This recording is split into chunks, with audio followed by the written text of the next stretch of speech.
अस्सलाम वालेकुम नाज़रीन, गिरदोपेश पर आज की वीडियो के साथ मैं रज़दीन रज़ी। शाम 5 बजे आप हमारी ये वीडियो देखते हैं।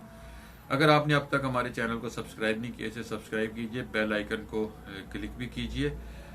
मैं आज आपको अपनी किताब अलग में से एक गज़ल सुनाना चाहता हूँ। बिछड़ना है दिलासा दे रहे हैं, बिछड़ना है दिलासा दे रहे हैं, हम एक दूजे को धोखा दे रहे हैं।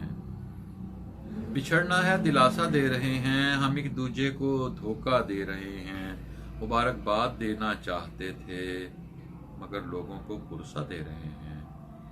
मुबारकबाद देना चाहते थे मगर लोगों को पुरसा दे रहे हैं। हमारा कुल असासा एक दिल था, हमारा कुल असासा एक दिल था, तुझे इसका भी कब्जा दे रहे हैं और हमें रास्ते में ही रहना पड़ेगा।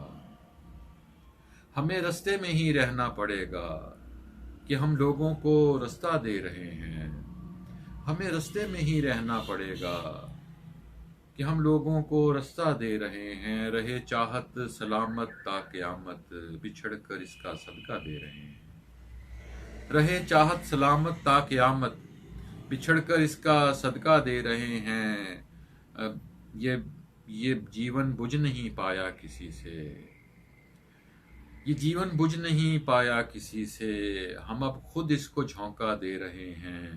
और ये कैसा ख्वाब है अहबाब मेरे, मेरे माथे पे बोसा दे रहे हैं।